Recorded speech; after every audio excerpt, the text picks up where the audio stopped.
Bueno, en esta tercera clase vamos a ver los géneros literarios. En primer lugar está el género narrativo o épico, en segundo lugar el género lírico y en tercer lugar el género dramático. Bueno, pasemos a ver las características del género épico o narrativo. Siempre se va a tratar de un relato. Es decir, que los subgéneros dentro de este género narrativo pueden ser la novela, el cuento, la leyenda, la fábula, etc. La característica más importante de este género narrativo, o también llamado épico, es que estos relatos pueden tener 4 tipos de narradores. Uno de esos narradores es el que se llama narrador omnisciente. Es decir, es aquel narrador que lo sabe absolutamente todo en la historia. Sabe los sentimientos de las personas, sabe todo lo que va a pasar a cada uno de los personajes. Por ejemplo, si sienten escalofríos, si sienten miedo, si se van a caer, todo lo que les pase. Este tipo de narrador lo sabe porque lo ve desde afuera, desde arriba. Es como una especie de Dios, por decirlo así de una manera informal. Pasemos a un ejemplo. María y Pedro se iban a encontrar en el parque. Pedro se quedó dormido por lo que nunca llegó. María se quedó muy triste porque no sabía la razón de la ausencia de Pedro. Es decir, en este caso el narrador sabe por qué Pedro no fue al parque y sabe de los sentimientos de María al Pedro no haber llegado. El segundo tipo de narrador posible es aquel al que se le llama testigo o también llamado observador, que es el que puede relatar solo aquella parte de la que ha sido observada, digamos, de la que él, por eso se le llama así, ha sido testigo. Vayamos al mismo ejemplo que en el narrador omnisciente. Pedro y María se iban a encontrar en el parque, pero Pedro nunca llegó y María se puso muy triste. Seguramente Pedro se quedó jugando a la PlayStation. Es decir, en este caso el narrador solamente puede suponer por qué Pedro no llegó o directamente no decir nada acerca de Pedro. Solo puede contar lo que él vio, es decir, vio que María no lo recibió nunca a Pedro y algo pasó ahí, pero no sabe qué. El tercer tipo de narrador posible es el que se llama narrador protagonista o también en primera persona. Y es aquel que justamente va narrando la historia, como dije anteriormente, en primera persona. Y un ejemplo que puedo leerte es el siguiente, de un cuento que se llama Receta con historia de María Engracia Cortiñas. Dice así: cuando recuerdo mi niñez se me presenta inmediatamente mi padre, ocurrente, cariñoso, mi padre siempre. Bueno, y así continúa el relato, es decir, cuenta la historia siendo el narrador quien protagoniza esta historia. Bueno, y el último tipo de narrador posible es el que se llama epistolar. No es el más común de todos, pero su característica es que se presenta la historia en forma de cartas, ¿sí? Todo son cartas. Un ejemplo que ahora te voy a mostrar en un videito cómo se ve es, por ejemplo, Las amistades peligrosas de Pierre Choderlos de Laclos. Otro ejemplo es Frankenstein. En Frankenstein, por ejemplo, el inicio del libro son 3 o 4 cartas y después empieza la historia en sí, pero primero te encontrás con algunas cartas. Acá tenemos Frankenstein de Mary Shelley, que como te decía te podés encontrar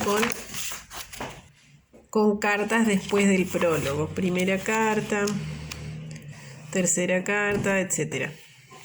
Y otro libro es de los que tengo yo, Las amistades peligrosas, de este autor Laclos, en donde este es directamente todo cartas.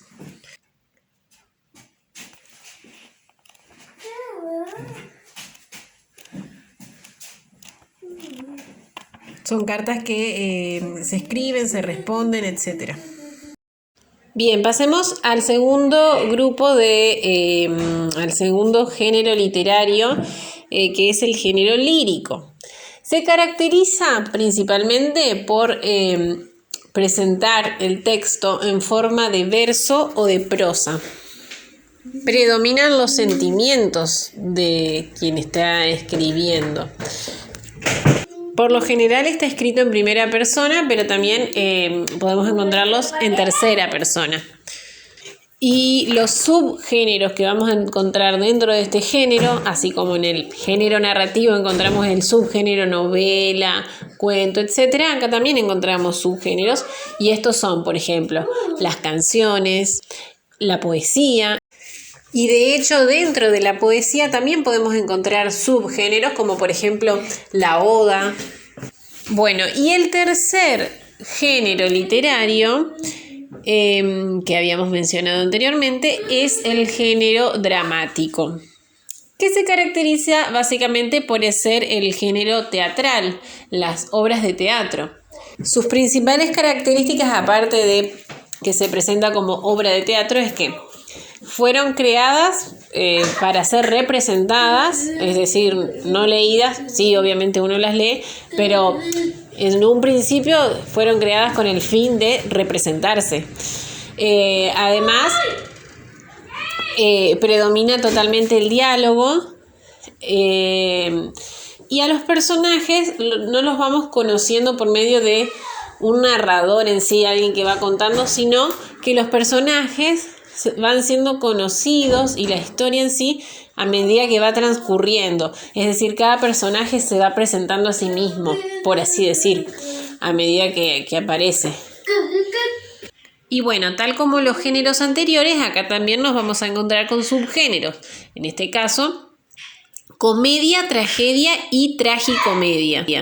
Bueno, las llamadas obras de teatro que están dentro de lo que es la comedia, se caracterizan por tener un final que se podría decir feliz, y en lo que es el relato en sí, la historia en sí, predomina la comicidad. Bueno, el otro subgénero, tal como había mencionado, es la tragedia, en donde, bueno, en el final siempre nos vamos a encontrar con un asesinato y muchas veces o un suicidio incluso, y muchas veces es el protagonista el que termina muriendo. Y bueno, en lo que es el transcurrir de la historia en sí, suele ser el ambiente y la historia muy pesada, lúgubre. Y bueno, el tercer subgénero, que es la tragicomedia dentro de este género literario, es, el nombre ya nos lo indica, es una mezcla entre la tragedia y la comedia. Nos vamos a encontrar con asesinatos, con suicidios que le aportan este aire trágico, pero a la vez con momentos, relatos muy cómicos que le van a aportar esta especie de aire fresco a la historia. Así que bueno, para hacer un gran repaso de todo lo hablado, están los géneros literarios, que son 3, el narrativo, o también llamado épico, el lírico y el dramático. Y dentro de estos géneros literarios hay subgéneros literarios, que dentro del narrativo está, por ejemplo, la novela, el cuento, etc. Dentro del lírico tenemos canciones, poesía y demás. Y dentro del dramático, lo que es el teatro, con la comedia, la tragedia y la tragicomedia.